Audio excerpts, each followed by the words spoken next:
GMP 성경 이야기 가족 여러분 안녕하십니까? 하나님은 사랑이시라라는 관점에서 안교교과를 해설하는 GMP 안교교과 해설의 김기용 목사입니다. 이번 주는 제6과 하늘의 보물을 쌓으라. 자, 연구 범위는 창세기 6장, 히브리 11장, 고린도후서 4장, 창세기 13장, 그리고 창세기 32장, 히브리 11장에 있는 내용입니다. 자, 기억절은 마가복음 8장 36절로 37절. 사람이 만일 온 천하를 얻고도 자기 목숨을 잃으면 무엇이 유익하리요? 사람이 무엇을 주고 자기 목숨과 바꾸겠느냐? 입니다. 먼저 각 요일별 주요 질문에 대한 답을 짚고 넘어가도록 하겠습니다. 네, 일요일입니다. 은혜를 입은 노아. 창세기 6장 5절로 14절을 읽어보라. 하나님의 말씀에 순종한 결과 노아의 삶에 어떤 근본적인 변화가 생겼는가? 모든 소유를 방주를 짓는 데 사용해야 했다. 자, 임박한 멸망에 대한 경고를 받아야 할 세상에 살고 있는 우리는 이 말씀에서 어떤 원칙들을 발견할 수 있는가? 노아처럼 하나님께서 우리에게 맡기신 일을 충실히 감당해야 한다. 월요일입니다. 믿는 자들의 아버지 아브람. 창세기 12장 1절로 3절을 읽어보라. 이곳에 기록된 약속과 그것을 받아들인 결과 어떻게 땅의 모든 족속이 복을 얻었는가? 고향을 떠나 하나님의 명령을 따름으로 메시아가 탄생할 혈통이 시작되어 세상의 복의 근원이 되었다. 히브리 11장 8절로 13절을 읽어보라. 이 말씀이 우리에게 주는 기별은 무엇인가? 세상에 마음을 두지 말고 하나님께서 우리에게 주실 유업을 바라고 사는 것이 믿음 있는 사람의 삶이다. 이렇게 대답하겠습니다. 화요일, 롯의 잘못된 선택. 창세기 13장 10절로 12절을 읽어보라. 어떤 합리적인 이유가 롯으로 하여금 그런 선택을 하게 했는가? 롯이 소돔 땅을 선택한 이유는 물이 넉넉하고 여호와의 동산 같고 애굽 땅 같았다, 이렇게 이야기를 하고 있습니다. 자, 수요일, 속이는 자에서 성공한 자로. 창세기 32장 22절로 31절을 읽어보라. 야곱에게 무슨 일이 일어났는가? 이 이야기에서 하나님의 은혜에 관한 어떤 영적 교훈을 얻을 수 있는가? 기도하는 중에 낯선 사람의 인기척에 밤새 그 사람과 씨름하였고 그 사람에게 간구함으로 이스라엘이라는 이름을 얻을 수 있었다. 또 하나 질문이 있습니다. 창세기 49장 29절로 33절을 읽어보라. 비록 가나안에 야곱의 재산이 더 이상 남아있지 않았지만 자신의 장래와 관련하여 그의 아들들에게 어떤 지시를 했는가? 나의 조상이 있는 에브론 밭에 있는 굴에 나를 장사하라, 이렇게 이야기를 했고요. 그 글에 누가 장사되어 있었는가? 아브라함과 사라, 이삭과 리브가, 그리고 야곱이 레아를 그곳에 장사했습니다. 야곱이 이와 같은 요청을 한 이유는 무엇인가? 애굽 땅도 좋지만 하나님께서 주신 약속의 땅을 바라보는 믿음을 가지고 있었다. 목요일입니다. 애굽에서의 모세. 히브리 11장 24절로 29절을 읽어보라. 모세가 무엇을 포기했으며 그 결과 무엇을 마주해야 했는가? 모세 입장에서 생각해보라. 바로의 공주의 아들로 칭함을 받기를 거절하게 되므로 하나님의 백성과 함께 고난을 받게 되었다. 자, 이제 각 요일별 우리 생각할 문제들을 조금씩 한번 살펴보겠습니다. 먼저 안식일 오후입니다. 이번 과가 하늘의 보물을 쌓아두라, 이렇게 하면서 이 세상에서 하늘에 투자하는 방법을 알려주는 것 같습니다. 이 세상에서는 주식이나 코인에 넣었다가 잠시 금전적 이익을 볼 때도 있었지만 반대로 손해를 끼치는 경우도 굉장히 많았습니다. 예수님이 너희를 위하여 보물을 땅에 쌓아두지 말라고 하시고 마음을 하늘에 두라고 말씀하셨습니다. 여러분 가정에서나 교회에서나 돈을 가장 많이 쓰는 곳이 그 가정이나 그 교회가 추구하는 것이 무엇인지를 잘 보여주는 것입니다. 교회가 어린이 사업과 청소년 사업이 중요하다고 생각하고 그것에 대해 계속 이야기하지만 사실 뚜껑을 열어보면 어린이 청소년 사업보다는 교회 유지비에 돈을 더 많이 들이고 있고 장년들이 그냥 교회에서 예배드리고 하는 것에 더 돈을 많이 들이고 있는 게 사실입니다. 그렇다면 그 교회는 어린이 청소년보다는 그냥 자기네 교회 유지 보수하는 데 더 큰 관심이 있는 교회일 수밖에 없습니다. 자신이 가장 관심 있는 곳에 가장 많은 돈을 투자하게 되어 있다는 것입니다. 자, 지금 그 사람이 어떤 것에 관심을 가지고 있는지 알려면 그 사람이 지금 무엇을 검색하는지, 유튜브로 무엇을 검색해서 보는지를 보면 알 수 있습니다. 시간을 가장 많이 소비하는 곳이 그 사람의 관심이 있는 곳입니다. 그러니 하나님께서는 그 최고의 관심이 하나님이시기를 바라는 것입니다. 하나님을 섬기기 위해 일을 하고 하나님을 섬기기 위해 돈을 벌고 하나님을 섬기기 위해 매일매일 식사를 하는 것이죠. 하나님께서 주신 사명을 완수하기 위해 시간을 사용하는 사람은 마음이 하나님께 있는 것이다. 이런 이야기가 이번 과의 중심이 되겠습니다. 자, 뭐 이런 거를 돈을 교회에 투자하면 하늘에 쌓는 것이다. 이거는 굉장히 일차원적인 것입니다. 이런 걸 가지고 헌금을 많이 교회에다 내면 하늘에 보물을 쌓는 것이다. 이거는 사실 교회에서 교회 재정을 늘리기 위해서 교인들한테 사기치는 것입니다. 돈은 많이 낼지라도 마음이 없이 돈 낼 수도 있거든요. 아까워하면서 내도 그럴까요? 아니죠. 진짜 우리의 관심이 어디 있는지 하나님은 그 마음을 보고 싶으시다는 것입니다. 그러니까 하나님은 여러분이 내는 걸로 조금도 부자가 되지 않으신다는 거예요. 교회 목사나 교회 사업은 좀 어떻게 될지 모르겠지만, 그래서 이번 과에 하늘의 보물을 쌓는 것이 어떤 것인지 성서적으로 좀 알아보고 하나님의 사랑이 어떤 것인지 좀 살펴보도록 하겠습니다. 그래서 자, 이제 투자법을 보겠는데요. 먼저 일요일, 은혜를 입은 노아입니다. 일요일의 핵심은 제가 한 번도 생각해 보지 않았던 이야기예요. 노아에게 하나님이 사명을 주셨고 그로 인해서 그의 삶이 완전히 변화되었다는 것입니다. 120년 동안 하나님께서 지시하신 방주를 짓는 일에 자신의 모든 재산을 사용했다는 것입니다. 딱 이렇게 얘기하니까 마치 교회에서 여러분 하나님 사업을 위해서 여러분들의 모든 것을 드리십시오 이렇게 얘기하는 것처럼 느껴집니다. 노아가 방주를 만듭니다. 하나님께서 만들라고 하셨어요. 규격도 주셨습니다. 그래서 자세한 내용을 따라서 모세는 그대로 순종을 했습니다. 근데 노아가 뭐 때문에 방주를 지었을까요? 성경에서는요, 노아가 방주에 자신의 모든 것을 투자한 이유는 하나님의 눈에서 은혜를 발견했기 때문이라고 이야기하고 있습니다. 자, 먼저 성경절을 이렇게 보시면 창세기 6장 5절부터 보시면 첫 번째, 여호와께서 사람들의 죄악이 세상에 꽉 차 있고 마음으로 생각하는 모든 게 악할 뿐임을 먼저 보셨다고 그랬어요. 창세기 6장 8절에 노아는 여호와께 은혜를 입었더라 이렇게 되어 있는데, 요 은혜를 입었더라 요게 조금 다른 표현입니다. 그리고 그 뒤에 보면 한탄하사 마음에 근심하시고, 여러분 사랑하지도 않는데 한탄하고 근심합니까? 내 자식이니까 한탄하고 근심하죠. 남의 자식이면 한탄하고 근심할 일이 없습니다. 밑으로 보시면 내가 모든 것을 한탄함이라 이렇게 나오죠. 6장 7절에 내가 모든 것을 쓸어버리겠다는 중심을 두고 한탄하고 보시고가 나오는데, 그 다음 성경절을 이제 이 문학적인 표현으로 카이에즘이라고 하는데, 여호와께서 악할 뿐임을 보시고 마음에 근심하시고 또 쓸어버리다. 그 다음에 내가 지금 그것들을 지었으면 한탄합니다. 그 다음에 여호와께 은혜를 입었다 얘기하는데, 이 여호와께 은혜를 입었다는 것은 한글 표현이고요. 킹 제임스 버전에서는 이렇게 얘기합니다. 노아는 하나님의 눈에서, 하나님의 그 눈들에서 은혜를 발견했다 이것입니다. 안 죽이고 싶은 거예요. 어떻게든 살리고 싶은 것입니다. 거기에 증거는 방주 사이즈에 있습니다. 여러 가지 증거가 있는데, 제가 그 GMP 성경 이야기 하나님은 사랑이시라라는 노아 홍수편을 제가 링크로 걸어드리겠습니다. 노아 홍수가 왜 사랑인지, 수많은 사람들이 물에 빠져 죽었지만 그게 하나님의 진짜 사랑이었다는 거죠. 자, 여러분, 저희 교회에서 2017년에 경로 관광, 교회 어른들을 모시고 노아 방주를 방문했습니다. 켄터키에 있는 곳인데요. 지금 이게 뭔데, 이게 거의 한 100m 이상 떨어지는 것입니다. 저 방주로부터 100m 떨어졌다고요.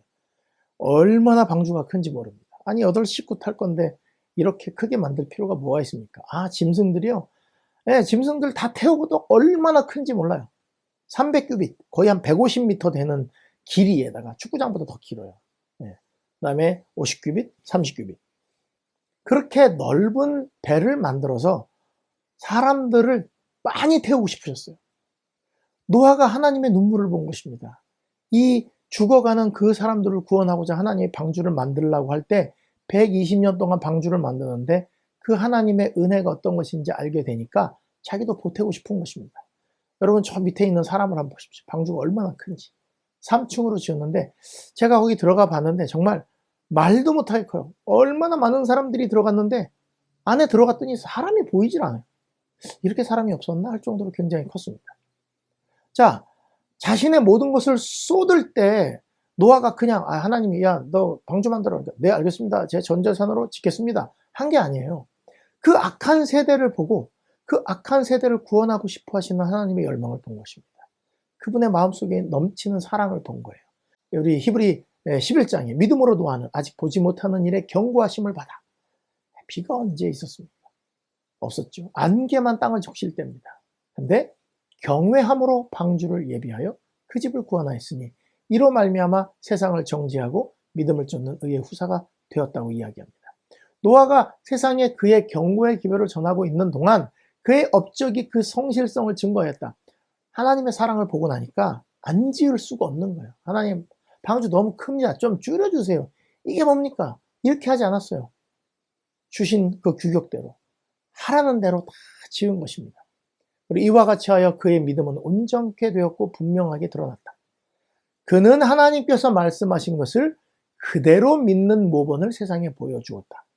그가 소유했던 모든 것을 그는 방주를 짓는데 바쳤다. 네. 이 얘기를 가지고서 나도 전 재산을 하나님께 드려야 되는데 이게 아니에요. 그런 마음을 갖지 마시고 하나님이 나를 얼마나 사랑하시는지, 하나님이 이 세상을 얼마나 사랑하시는지를 살펴보시면 여러분이 적절히 알아서 낼 수 있습니다. 보물을 하늘에 쌓으라고 했으니까 헌금을 많이 내야지? 그럼 곱빼기로 받겠지? 이거는 마음을 하늘에 두는 게 아니라 이 땅에서 2배의 복을 받기 위해 투기하는 것입니다. 하늘에다가. 마음이 있는 곳에 재물이 있다. 그러니까 재물을 하늘에 드리라는 얘기가 아니고요. 마음을 두라는 거예요. 마음을 두라는 거. 여러분 가난한 사람이 마음이 하나님께 있는데 가난해서 하나님께 드릴 게 없어요. 그래도 괜찮다고요. 마음이 하나님께 있으면 조금씩이라도 두렛돈을 낸 과부처럼 그 액수랑 상관이 없는 거예요. 마음이 거기 있느냐 없느냐. 하나님은 그분과 그분의 사업에 관심사를 두라는 것입니다. 이웃을 사랑하여 돕는 거 별거 아니지만 밥 같이 숟가락 하나 더 넣고 같이 밥 먹자. 이것도 하늘에 보물을 쌓는 거라는 거예요. 멀리 있는 선교사들을 배달 반 원씩 10불씩 후원하는 거. 네, 내가 마음을 항상 그곳에 두겠다는 것이거든요. 교회 청년들을 집에 불러갖고 음식을 대접하고 이 청년들이 믿음 안에서 자라기를 기도하는 거. 근데 이것도 다 마찬가지입니다. 무슨 뜻이에요? 내가 하나님이 관심을 두시는 곳에 늘 내 마음도 같이 둔다는 것입니다. 잘못 보면 홍수가 심판으로 보입니다. 하나님이 굉장히 잔인하신 분으로 보이는데 어쨌든 제가 링크를 걸어 놓겠습니다. 노아 홍수가 얼마나 큰 하나님의 사랑인지 한번 보시면 좋겠습니다. 하나님께 관심이 있으니까 하나님의 그 은혜를 보고 처음에는 그들의 악함을 보시고 그랬는데 노아는 뭘 봤다고요? 그의 눈에서 은혜를 보았더라. 그래서 그 사람들을 살리고 싶어서 그도 모든 것을 투자한 것이죠. 네, 모든 것을 파는 거에 포커스가 아닙니다. 그가 하나님의 은혜를 발견했다는 것이 포커스입니다. 자, 월요일로 가겠습니다. 믿는 자들의 아버지 아브라함. 자, 노아 홍수와 아브라함은 이어집니다. 이렇게 얘기하면 사람들이 그럽니다. 어떻게 그게 이어집니까? 얼마나 멀리 있는 사람인데. 자, 믿는 자들의 아버지 아브라함, 이 큰 희생을 한 사람이라고 이야기합니다. 아브라함은 하나님을 아는 사람이었어요. 자, 데라의 아들 아브라함은 이 거룩한 신탁의 후계자가 되었다 이렇게 얘기합니다. 하나님께서는요, 노아 홍수 이후에 사람들이 또 타락하고 우상 숭배에 빠지게 되니까 한 사람을 선택하셨어요. 그게 아브라함입니다. 자, 우상 숭배는 사방에서 그를 유혹하였으나 허사했다. 신실치 못한 자들 가운데서도 신실하며 만연하고 있는 배독에도 부패하지 않은 채 그는 유일하신 참 하나님을 예배하는 일을 끝까지 구수하였다. 이게 그냥 쉬운 일이 아닙니다. 여러분 이렇게 예비군 훈련 같은 데 가보잖아요. 교인이라고 얘기하기가 부끄러워요. 다들 그냥 편하게 사는데 나만 거기서 목사다라고 손들면 막 굉장히 헌신해야 되고 막 자세 빠르게 해야 되고 삐딱하게 눕지도 못하고 막 이러거든요. 근데 그 많은 사람들이 우상 숭배를 하고 있는 가운데서도 아브라함이 어떻게 이렇게 믿음이 좋았을까 이렇게 생각을 할 수 있는데 하나님께서는요, 노아 홍수 이후에 이 하나님의 간절한 마음, 사람들을 정말 죽이고 싶지 않았으나 자기 손으로 그 사람들을 다 물에 수장시켰던 그 마음을 후손들에게 전달하고 싶으셨어요. 그래서 노아와 셈을 통해서 이 모든 것들을 전달하기로 작정을 하셨습니다. 그분께서는 아브라함에게 당신의 뜻을 전달하시고 당신의 율법의 요구와 그리스도를 통하여 성취될 구원에 대한 명확한 지식을 주셨다. 이 지식은요, 모든 사람이 받았습니다. 많은 사람들이 받았는데 아브라함만 간직했어요. 어떻게 이걸 전달받았을까? 아브라함이 어떤 은혜를 받았는지 한번 보십시오. 자, 노아가 홍수 후에 350년을 살았습니다. 그래서 950세에 죽었습니다. 600세에 홍수가 났고 350년을 살아서 950세에 죽었어요. 셈은요, 홍수 후 2년에 아르박삿을 낳고 아르박삿을 낳은 후 500년을 살았다고 했어요. 자, 홍수 후에 두 사람이 굉장히 긴 수명으로 살았습니다. 노아 할아버지와 그 아들 셈입니다. 제가 이 밑에다가 이제 숫자를 써놓은 것들은 뭐냐면, 셈이 홍수 후 2년에 아르박삿을 낳고, 아르박삿은 35세 셀라를 낳고, 셀라는 30세에 에벨을 낳고, 에벨은 34세에 벨렉을 낳고, 벨렉은 30세에 루우를 낳고, 루우도 30세에 수룩을 낳고, 수룩도 30세에 나홀을 낳고, 나홀은 29세에 데라를 낳고, 데라는 70세에 아브라함을 낳았는데, 요걸 다 더하면 290년입니다. 다시 말하면 노아와 아브라함은 같이 살았습니다. 60년 동안 같이 살았어요. 셈은 그보다 150년을 더 살았으니까, 아브라함이 175세에 죽었으니까 셈이 죽고 난 다음에 25년 후에 아브라함이 죽었다는 이야기입니다. 자, 하나님께서는요, 그 노아 홍수의 기억이 얼마나 가슴이 아팠는지 이런 일이 다시 생기지 않도록 하기 위해서 노아를 350년간 수명을 연장하셨어요. 셈은 500년. 자, 아브라함이 떠나고 난 다음에 그 갈대아 우루 다 우상숭배에 빠져있고 하나님을 버린 그 사람들에게 셈이 남아서 500년간 하나님의 복음을 전했다는 것입니다. 여호와의 눈에서 은혜를 발견했던 그 노아가 그 아픔의 순간 하나님의 그 눈물을 흘리시는 하나님의 마음을 사람들에게 쫙 알려줬는데 아브라함만 그걸 받아들였다는 거예요. 명확하게 줬는데도 안 받는 사람들 많은데 아브라함은 그것을 자기에게 주어진 은혜로 깨닫고 하나님이 시키시는 일에 순종했다는 거예요. 은혜 없이는 이런 일을 할 수가 없습니다. 은혜를 받으면 사람의 마음이 움직일 수밖에 없는 것입니다. 이와 같이 아브라함에게 임한 시험은 가벼운 것이 아니었고 그에게 요구된 희생도 작은 것이 아니었습니다. 그를 조국과 친족, 고향에 붙들어매는 강한 줄이 있었다. 이런 사람들이 또 그런 사람들과의 친분이 좋아요. 하나님을 잘 섬기기도 하지만 주변 사람들에게도 좋았다고요. 그러나 그는 부르심에 순종하기를 주저하지 않았다. 그는 약속의 땅에 관하여 묻지 않았고 토지가 비옥하고 기후가 건강에 적합할지 그 지방은 유쾌한 환경을 제공하며 재물을 쌓을 기회를 줄 것인지 묻지 않고 하나님께서 말씀하셨으므로 그분의 종은 순종해야 하였다. 제가 이거를 읽으면서 다시 한번 감동받은 것이 이 구절입니다. 그에게 있어서 이 세상에서 가장 행복한 것은 하나님께서 그로 있기를 원하시는 것이었다. 네, 갈대아 우르가 편해요. 그 고고학 발굴을 했는데 벌써 상하수도 시스템이 다 있었고 2층 집에 있었고 굉장히 부유한 삶을 살았다는 거예요. 그런데 거기서 하나님께서 야, 갈래? 네. 하고 나온 것입니다.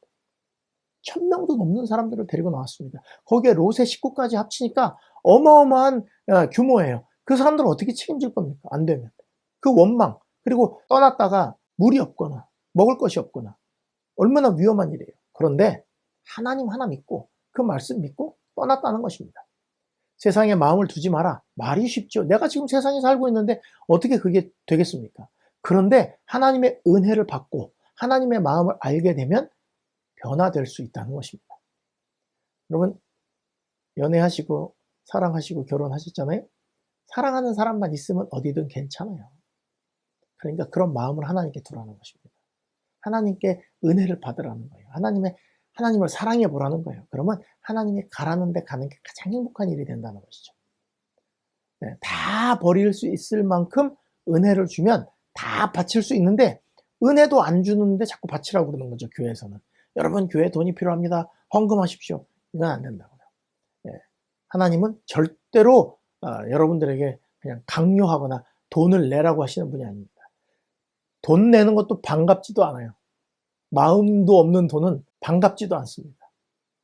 은혜를 충분히 주고 은혜에 보답해 오는 그 마음을 받는 것이 행복한 분이신 거죠.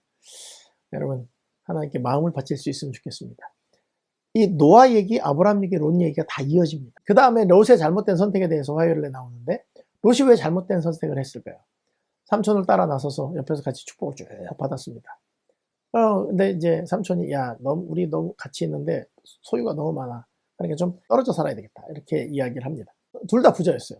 그래서 함께 할 수 없었다고 이야기합니다. 그래서 선택을 해라 이렇게 했어요. 롯은 당연히 자기보다 나이가 많은 아브라함에게 먼저 선택하도록 해야 했다. 또한 그가 부유하게 된 것은 아브라함 덕분이었기 때문에 당연히 그렇게 해야 했다. 근데 롯이 못한 이유가 여기 있습니다. 하지만 롯은 자신을 부유하게 해준 아브라함에게 감사를 나타내기는커녕 이기적인 마음으로 자신이 보기에 가장 좋은 땅을 선택했다 이렇게 이야기합니다. 자, 여기 뭐가 깔려 있어요? 이기적인 마음이 깔린 거예요. 지금 롯은 아브라함과 같이 다니는데 아마 나는 언제 삼촌처럼 부자가 되지? 이런 마음을 가지고 있었을지 몰라요. 기도를 하니까 아브라함이 기도하고 막 이렇게 복을 받으니까 복 받으려고 기도했을지도 몰라요. 그런데 이 롯이 지금 문제는 뭐냐면 이런 선택에 있어서 하나님께 기도하는 마음보다 이기적인 마음이 더 컸다는 것입니다. 재밌는 이야기가 나옵니다. 롯이 눈을 들어 요단 지역을 바라본 적 소알까지 온 땅에 물이 넉넉했다 이렇게 얘기합니다.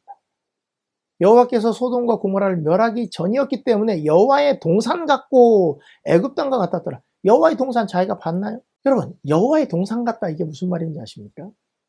이거는 기도 응답 같았다. 애굽 땅은 풍요롭죠? 애굽 땅 같은데 야, 이건 내 기도의 응답이구나 이렇게 생각했다는 것입니다. 그래서 떠났죠. 그리고 점점점 옮겨서 어디로 갔어요? 소돔성까지 들어갔어요. 아브라함은 가나안 땅, 하나님이 가라고 한 땅 그곳에 머물었고 롯은 그 가나안 땅이긴 하지만 그 지역에서 가장 타락한 하지만 굉장히 풍요로운 소돔성까지 갔다는 것입니다. 자, 롯도 기도를 했을 거예요. 아브라함 따라서 하나님 복을 주십시오 했겠죠. 그런데 선택해 소돔 땅을 딱 보더니 야, 내 기도의 응답이야 그런 것입니다. 어떤 사람들은 불쌍한 사람을 돕는 것이 내 기도의 응답이라고 생각하고요. 어떤 사람들은 내가 돈을 많이 벌어서 좋은 식당 가서 밥 먹는 걸 기도의 응답이라고 생각을 하는 것입니다. 여러분의 기도의 응답은 무엇입니까? 롯의 기도의 응답은 여호와의 동산 같은 곳에 가서 사는 것이었습니다. 그러니까 자기의 소원을 기도의 응답이라고 생각한 것이죠. 갈대아 우르 같은 잘 발달된 소돔성이 아주 쾌락도 있고 애들 교육도 잘 돼 있었겠죠. 그런 곳이라고 생각하고 그 점점점 가까이 들어갔어요. 그런데 이것에 대해서 부조와 선지자는 그의 판단을 이렇게 얘기합니다. 그는 이기적 선택의 결과가 얼마나 무서운가를 그렇게도 예측하지 못하였던가. 이기적인 선택 결과가 얼마나 무서운지 몰랐다는 거예요. 여러분 지금 우리가 돈 쓰는 거, 마음 두는 거, 여러분들은 어떤 곳이 여호와의 동산 같습니까?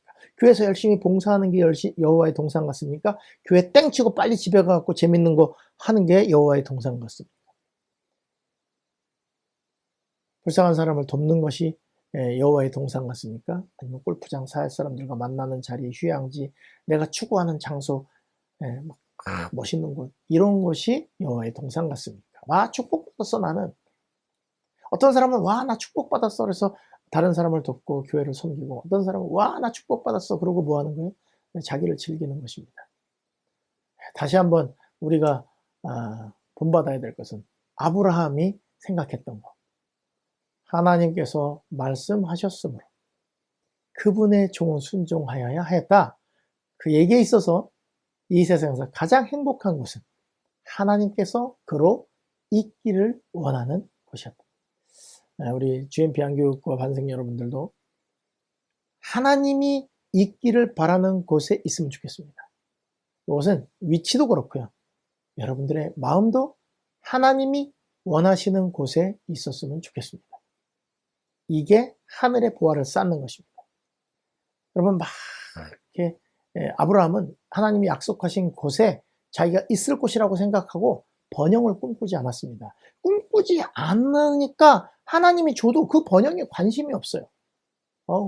주셨구나. 그리고 여전히 하나님에게만 관심이 있는 것입니다. 여러분 우리는 조금만 번영을 주면 어떻습니까? 막 난리 나죠. 너무 좋아가지고 뭐 할까. 번영을 줬는데 와, 그런 게 생겼는데 내가 어떻게 주님의 이 선교사를 후원해볼까? 내 이걸 가지고 어떤 가난한 사람들을 도와볼까? 막 이렇게 한다면 하나님이 야, 얘는 줘도 이건 계속 나한테 돌아오네? 더 주시지 않겠어요? 우리는 어떻게 해요? 번영이 우리에게는 시험거리가 돼요. 기도 응답이 된 것처럼. 그리고 노처럼 될 거기 때문에 하나님께서 우리에게 축복을 안 주시는 축복을 주는 거예요. 우리가 생각한 축복을 안 주시는 복을 주시는 것입니다. 그러니까 쾌락도 아니고 하나님과 함께 하는 것이 아브라함의 관심이었다는 것을 명심하시고 롯과 대조가 되고 있습니다. 여러분의 마음을 하나님께 두시면 좋겠습니다. 수요일로 넘어갑니다. 속이는 자에서 성공한 자로. 아버지와 형을 속이고 장자의 명분을 얻은 야곱이 형을 피해서 엄마의 긴급한 지시에 따라서 도망을 나갑니다. 첫째 날, 둘째 날, 세 번째 날. 낮에 도망 못 가고 밤에만 피해서 도망을 가다가 지쳐서 잠이 들었습니다.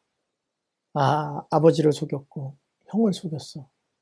이렇게 거짓말한 이 인간은 하늘도 버리겠지 했는데 하나님께서 3일째 되던 그 첫째 날, 둘째 날은 사실 정신이 없어갖고 자기가 무슨 죄를 졌는지도 몰라요. 자기의 죄가 다 인식이 되고 있을 그때 하나님께서 나타났습니다. 하늘과 땅이 이어진 사닥다리에 천사들이 오르내리고 야곱이 그걸 보고 얼마나 감격했는지 모릅니다. 그래서 11조를 약속하고 하나님의 명령에 따라 살기로 이 땅으로 돌아가게 해주시면 제가 하나님 뜻대로 살겠습니다. 서원을 하고 떠났습니다. 여러분들이 잘 아시는 이야기니까 좀 빨리 이제 스킵을 하도록 하겠습니다. 20년 동안 라반의 지배에 혹독함 아래에 있었습니다. 그리고 너무너무 힘들어서 20년 동안 기도도 하고 하나님께 회개도 하고 뭐 여러 가지 했죠. 그런데 하나님의 기도 응답이 있었습니다. 이제 떠나서 네 조상의 땅으로 돌아가거라. 누가 약속하셨어요? 하나님이 가라고 했어요. 누가 가라고 그랬어요? 하나님이 가라고 했어요. 그래서 야곱은 맘 편하게 출발합니다. 이제는 수많은 재산과 그다음에 자녀들과 아내들이 있어요. 든든합니다. 자수성가한 사람입니다. 그래서 자기의 고향 땅으로 가고 있었습니다. 그런데 문제가 생기는 것입니다. 가까이 가면 갈수록 내가 지은 죄를 많이 회개하고 하나님께 용서받았다는 확신도 있었는데 형은 또 400인을 데리고 온다 그러고 그래서 막 선물도 보내고 난리를 치는데 마음 편해지지가 않는 것입니다.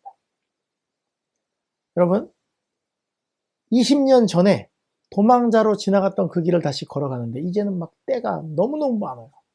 빈털터리에서 많은 재산을 가졌지만 죄가 자신을 얽어매니까 하나님밖에 바랄 게 없는 것입니다. 그래서 아버지를 속인 죄가 항상 그 앞에 있었고 그래서 그 죄 때문에 고민스러움에도 불구하고 하나님이 도와주시겠다고 약속한 그 사닥다리 꿈을 기억한 것입니다. 그래서 다 건네보내고 야복강에서 기도를 합니다. 여러분 무슨 기도를 했을까요? 내가 지금까지 잘못한 죄들을 용서해 주세요 하는 죄들에 대한 기도가 아니라 그런 죄들을 이끌어낸 그 마음속 본성 깊이 있는 이 자신의 죄, 그 본성에 대한 기도를 한 것입니다. 내가 이런 사람입니다. 재산이 아무리 많아도 자기에게 아무 위로가 되지 않습니다. 자식이 11명이나 있는데도 안 돼요. 여러분 그 가운데서 자식이 12이 있어도 안 돼요. 지금 바라는 건 뭐밖에 없어요? 하나님밖에 없는 것입니다. 그래서 기도해요. 그러다가 누가 어깨를 딱 잡으니까 싸우죠. 이게 야곱의 환난입니다. 야곱의 환난은 이 죄로 고민하는 사람에게 하나님이 직접 찾아오셔서 위안을 주는 거예요. 야곱의 환난을 꼭 겪으시기 바랍니다. 내가 얼마나 연약하고 죄된 사람인지를 빨리 깨닫고 하나님과 씨름하는 싸움이에요. 이 싸움에서 이기고 나면 무슨 환난을 받게 되냐면 이제 요셉의 환난을 받게 됩니다. 시간이 되면 설명할 수 있는 시간이 있으면 좋겠는데 요셉의 환난은 자기 죄로 환난 받는 게 아니고 다른 사람 때문에 환난을 받는 거예요. 제자들이 예수님이 십자가에 달리실 때까지는 자기 죄로 환난을 받아요.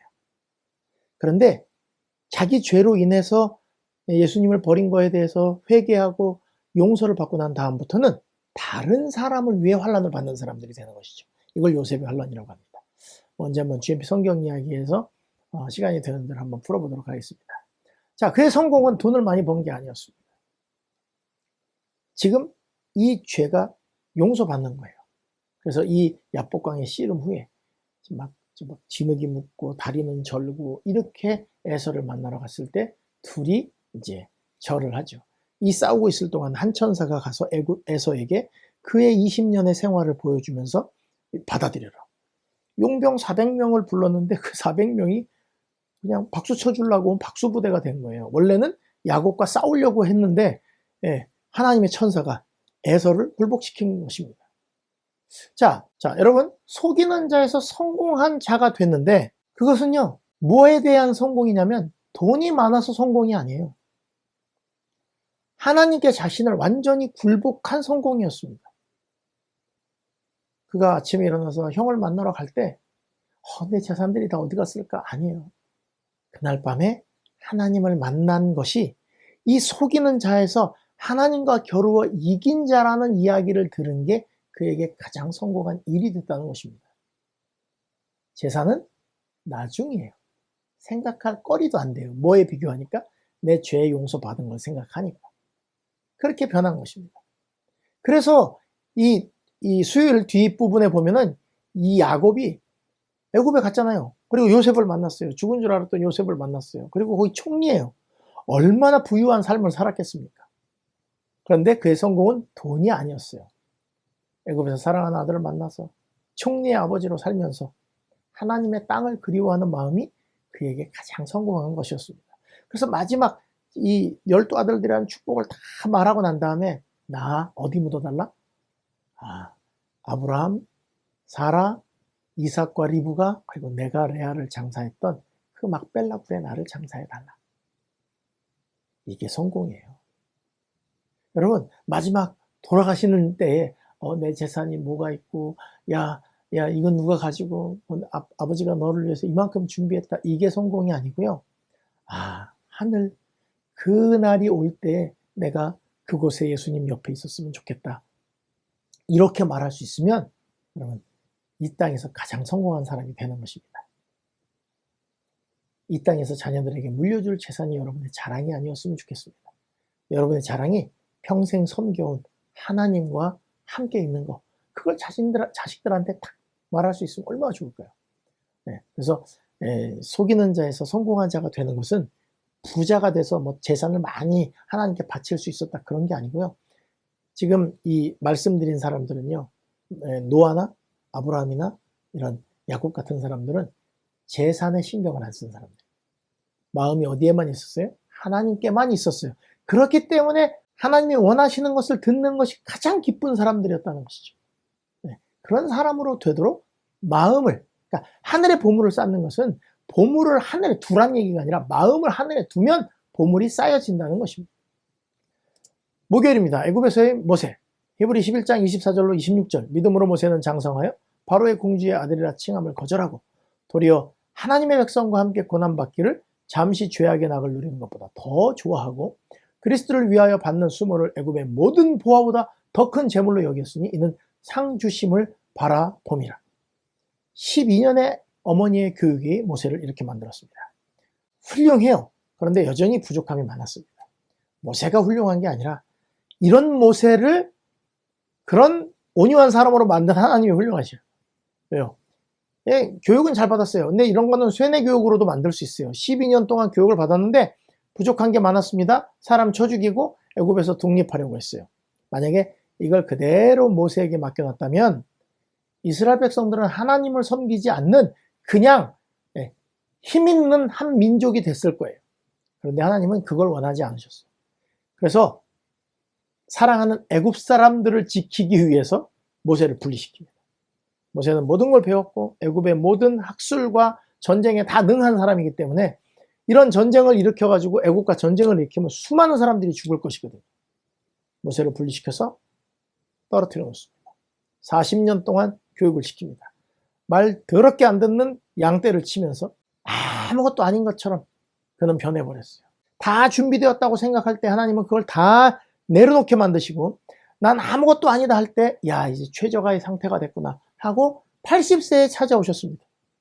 여러분, 이 시편 90편이 모세가 쓴 글입니다. 하나님의 사람 모세의 기도죠. 거기에 나오는 우리가 잘 아는 성경절이 이겁니다. 뭐예요? 우리의 연수가 70이요. 강건하면 80이라도.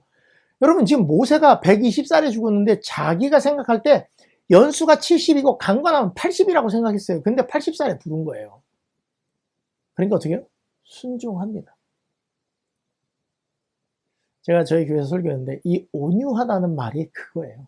온유가 친절하고 착하고 뭐 이런 게 아니고, 온유라는 것은 들짐승들, 그러니까 야생마 같은 것들을 길들여서 그 야생마가 잘 말을 듣게 됐다 할 때 그 온유하다라는 단어를 썼단 말이에요.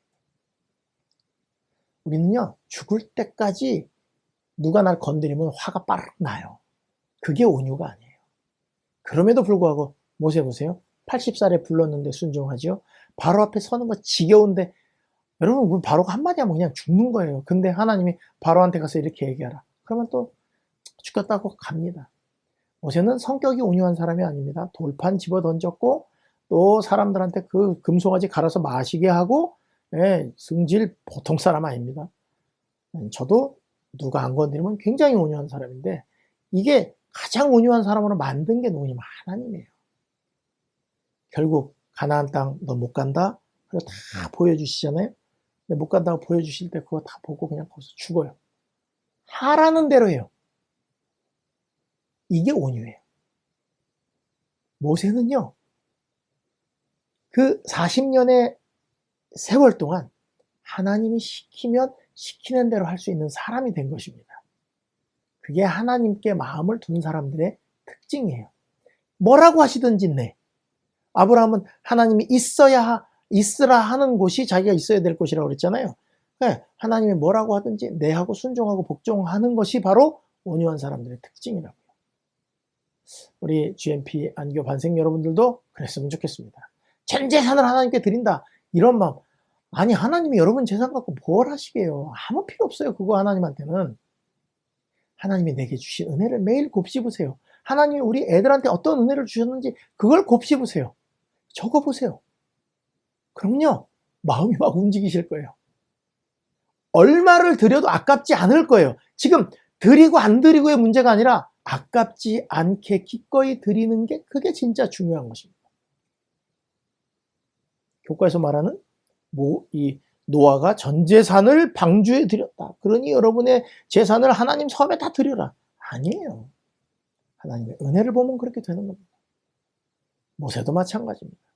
하나님이 어떤 분이신지 그 영광들을 다 봤어요. 열재앙, 홍해, 마라의 쓴물, 그다음에 만나 내리는 거, 그다음에 르비딤에서 반석에서 물이 나오는 거, 계속해서 그 시내산에서 십계명 받았을 때 하나님의 음성을 들은 모든 거 기억하고 나니까 주님이 뭐라 말씀하시든 내 성질 죽이고 순종하겠습니다.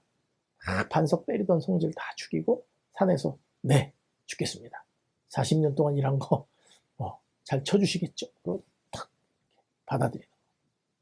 우리도 그랬으면 좋겠습니다. 그게 하늘에 마음을 두는 것입니다. 예언의 있는 두 구절만 보도록 하겠습니다. 자, 우상을 숭배하는 자들과 마음이 부패한 자들은 회개하고 하나님께 돌아가야 한다. 자, 우상 숭배하는 자들, 마음이 부패한 자들, 교만하고 독선적인 자들은 자아를 버리고 온유하고 회개하는 마음으로 겸손해져야 한다. 세속적인 마음을 가진 자들은 마음의 덩쿨손을 그들이 감고 있는 세상의 쓰레기에서 분리시켜서 하나님을 감아야 된다. 자, 지금 계속 마음 얘기를 하고 있습니다. 마음 돌아가야 된다. 마음이 돌아가야 된다. 그들은 영적인 마음으로 바뀌어져야 한다. 여기가 바뀌면 돼요. 원래는 사실 여기죠. 근데 제가 여기라고 얘기를 하는 거예요. 부정직하고 불성실한 자들이 의롭고 진실해져야 한다. 네, 바뀌어야 된다는 거예요. 야망적이요, 탐욕적인 사람들이 그리스도 안에 숨겨지고 그들 자신의 영광을 구하지 않고 그분의 영광을 구해야 한다. 그들은 그들 자신의 거룩함을 실시하고 그들의 보물을 하늘에 쌓아야 한다. 자, 거룩함. 구별되고 변하는 거예요. 하나님을 향해서 하나님께만 구별된 사람이 되는 거예요. 그렇게 되면 그게 그대의 보물을 하늘에 쌓는 것이 되는 거예요. 기도하지 않던 자들이 은밀한 기도와 가족 기도의 필요를 느끼고 그들의 탄원을 큰 열성으로 하나님께 상달시켜야 한다. 이 모든 것들이 하늘의 보물을 쌓는 일이라고요. 여러분, 돈 내는 것만 보물을 쌓는 게 아니고요. 지금 여러분들의 생활, 내가 지금 잘못되고 있는 것들을 다 돌이켜서 하나님의 길로 들어서는 것도 하늘의 보물을 쌓는 거고, 내가 지금 세상에 추구하고 있는 마음의 덩굴 손을 이제 하나님께로 돌려서 자꾸 하나님을 붙잡는 것도 하늘의 보물을 쌓는 거고, 은밀한 기도, 가족 기도의 피로를 느끼고 탄원을 계속 하나님께 올리는 것도 하늘의 보물을 쌓는 것이라는 거예요. 교회 증언 5권에 있는 말씀이었습니다. 사람의 마음은 성령에 거하시는 곳이 될 수 있다. 모든 지각에 뛰어난 그리스도의 평강이 그대의 영혼에 자리 잡을 것이며 주의 은혜에 변화시키는 능력이 그대의 생애 중에 역사하여 영광의 하늘 궁전을 위하여 그대를 적합하게 만드실 것이다. 여러분, 하늘의 보물을 쌓는 이유는 이거예요. 여러분들은 하늘에 적합한 사람이 되게 하려고. 뭐가? 마음이. 그대는 그대의 마음을 복종시키고 그대의 의지를 하나님 편에 두든지 아니면 그대의 정력을 세상을 섬기는 일에 둘 것이다. 하나님께서는 내키지 않는 마음으로 바치는 봉사를 받지 않으실 것이다. 청지기에 보면 217페이지에 있는 말씀입니다. 여러분, 하늘의 보물을 쌓는 것, 여러분의 헌금이 그럴 것이다 생각하지 마십시오. 네, 헌금은 여러분들의 마음을 그냥 보이는 것입니다. 그래서 하늘의 보물을 쌓는 것은 여러분들의 마음이 세상적인 것에 돌이켜서 하나님을 붙잡으려고 하는 것이 하늘의 보물을 쌓는 것입니다. 그리고 하나님의 성령께서는 우리 마음에 거하시기를 원하십니다. 그래서 여기 거하심으로 우리를 하늘에 적합한 사람이, 하늘 궁전에 두기에 적합한 사람이 되게 하는 게 하나님의 꿈이에요. 하나님의 희망입니다. 그 희망이 여러분들에게 이루어지기를 바라시는 것뿐입니다. 우리 GMP 안교육과 반성 여러분, 꼭 여러분들의 보물을 하늘에 쌓으시길 바랍니다. 보물은 돈이 아닙니다. 여러분들의 마음입니다. 그러니까 돈 하나님한테 있으나 없으나 하나님은 아무 관심이 없습니다. 여러분의 마음을 두시는 게 제일 중요합니다. 제가 말하는 게 여러분께 더 부담입니다. 마음을 두면 돈이 더 나오게 돼 있어요. 조금 바치려고 하라는 게 아니에요. 마음을 다해서 바치라는 거예요. 제가 여러분께 부담을 더 드리는 겁니다. 그런데 돈 몇 푼으로 왔다 갔다 하는 그런 하늘의 보물을 쌓는 그런 이야기가 아니라는 것을 말씀드릴 뿐입니다. 한 주일 동안 여러분들 공부하시면서 여러분들의 마음이 어디 있는지 잘 생각하시고 아브라함처럼, 노아처럼, 그리고 야곱처럼 항상 하나님이 말씀하신 곳에 여러분들의 마음이 있게 되기를 간절히 바라면서 이번 주 교과를 마치겠습니다. 하늘의 보물을 쌓아두시는 여러분이 되시기를 간절히 바랍니다. 감사합니다.